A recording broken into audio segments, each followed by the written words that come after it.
Kamusta mga boss? G's Gaming nga pala. So nandito pala tayo ngayon sa clan ko mga boss.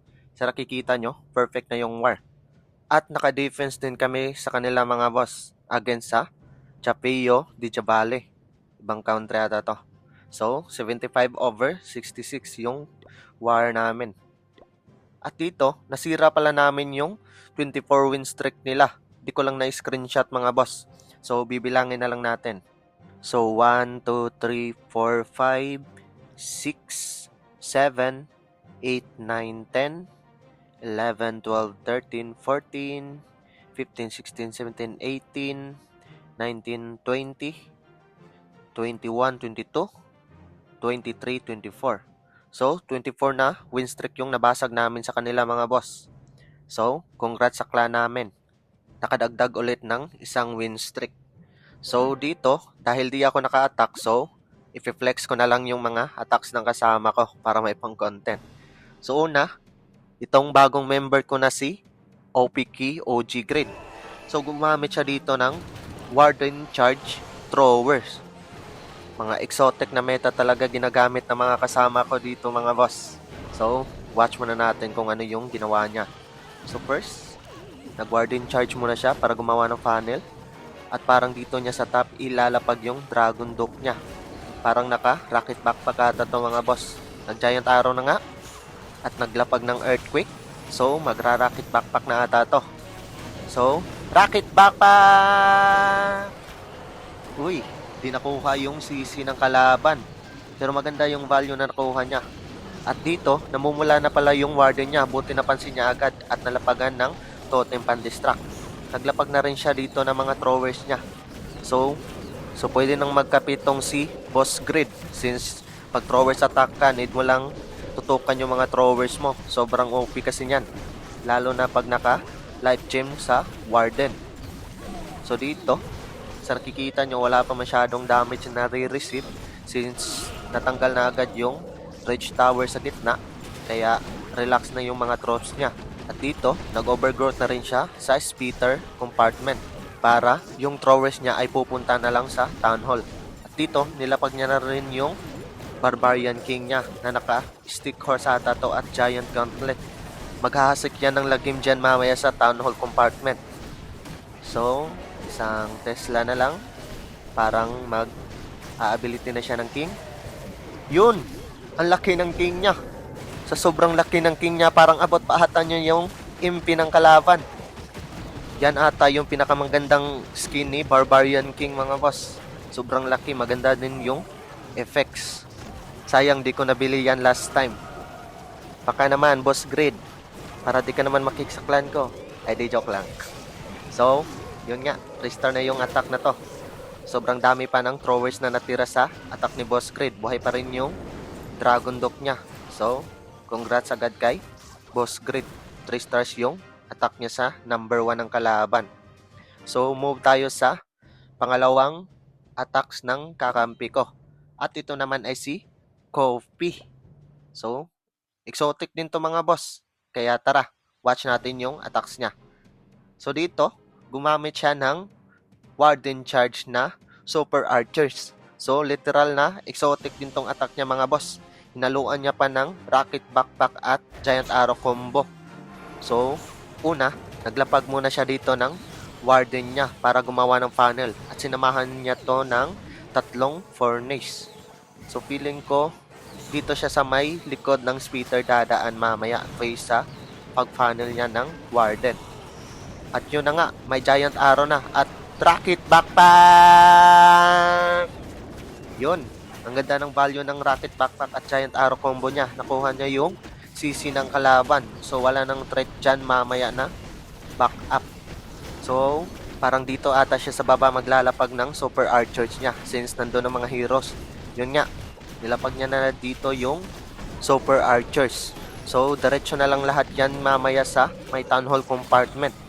So, sa nakikita nyo dito, naka-single IT lang. So, wala masyadong threat. Then, di rin maganda yung base design ng war base niya. So, may kalalagyan tong base na to. Sa nakikita nyo dito, may revenge tower sa top, pero Naka-NV yung queen niya, buti napansin niya agad. Pero binabanatan ng Revenge Tower yung 2 healers niya. Pero nag-distract naman siya ng isang totem dito. Kaya, 3-star na to mga boss. Sabi ko naman sa inyo, mga exotic attacks ng kakampi ko dito. At may kasunod pa. Yun, girl gamer yun mga boss. Kaya mabibilib kayo sa attacks niya. So, congrats agad kay Boss Copy. Mamaw na mga kakampi to mga boss. Di tayo na-stress sa war. Kaso di tayo makaka-content sa kanila. Kasi nakakalimutan kong mag-mark ng war base. So, move tayo kay sa isang girl gamer namin na si Ma'am Nicolette. So, ang attack niya dito ay parang fireball root rider sa ata na may throwers sa likod. Yun nga, naka-fireball yung warden niya.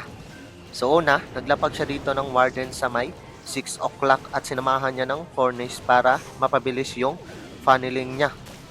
So, feeling ko talaga mag-fireball siya dito sa may Invis Tower ng kalaban kasi malaki yung value dyan. May monolith, yung town hall pa, X-bow, at makakagawa ng matinong funnel. So, tingnan natin. Invi, fireball! Boogs! Yun! Basag ang isang ricochet cannon at isang scatter. Ang lakas mo talaga, ma'am. Pero dito, hinihintay niya pa rin makagawa ng funnel yung warden niya. So, dito na nga, naglapag na siya ng root rider. Pero nauna yung apprentice warden niya. Parang madidedo ata to sa singularity. Yun na nga, patay agad. At dito nakalock rin sa warden yung singularity. Buti napansin niya. Pero parang mamamatay ata. Yun nga, patay yung warden. Pero ni-revive spell niya naman ulit. So, goods pa rin. So dito, buhay pa naman halos lahat ng troops niya. At nilapag niya na rin dito yung RC niya papuntang Town Hall Compartment. So, solid pa rin yung attack niya mga boss. Nakaka-sustain yung healers niya sa main troops niya.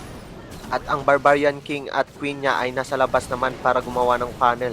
So, diretso lang tong mga main troops niya sa gitna.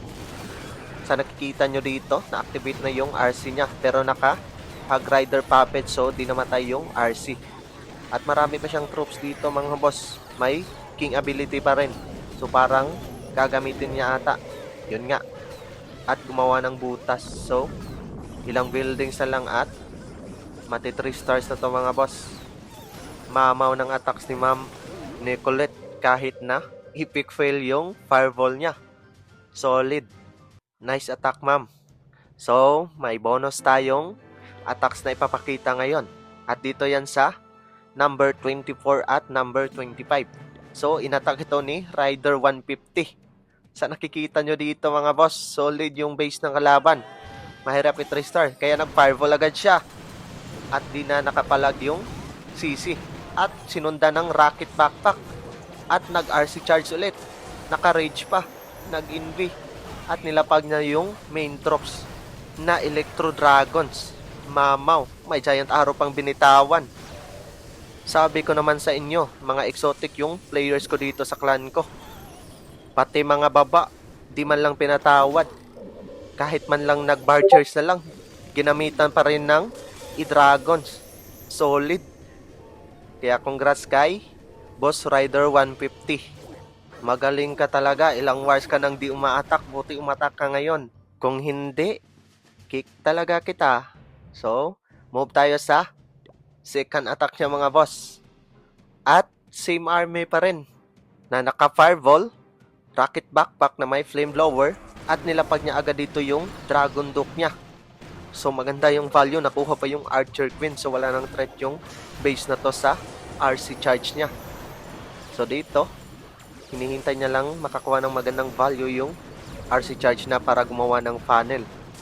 Sa nakikita nyo dito, medyo nakagawa na ng funnel yung RC niya. So, need na lang ilapag na yung mga main troops niya. At yun na nga, nilapag niya na dito yung E-drugs niya at may kasamang Fireball, RC. Then, Queen ability. Yun, basag yung CC. Napakamamaw. So, congrats agad sa attack ni Boss Rider 150. Wala kang katulad, boss. Sana umatak ka lagi ng war. Pero yun na nga mga boss. Congrats sa clan namin. Kahit na mga exotic meta yung gamit nila ay mama na mamaw pa rin. So, dito, na-perfect na namin yung war na may score na 75/66. So, congrats sa clan namin mga boss. Nabasag namin yung 24 win streak ng kalaban. Kaya magsisearch agad tayo ng war para makabasag ulit ng ibang win streak. So siguro 30 versus 13 muna tayo ngayon kasi umabot ng 30. Sana umatak lahat. So like and subscribe na rin sa YouTube channel natin mga boss. Iga-grind natin yung creator code someday. Yun lang. Ingat!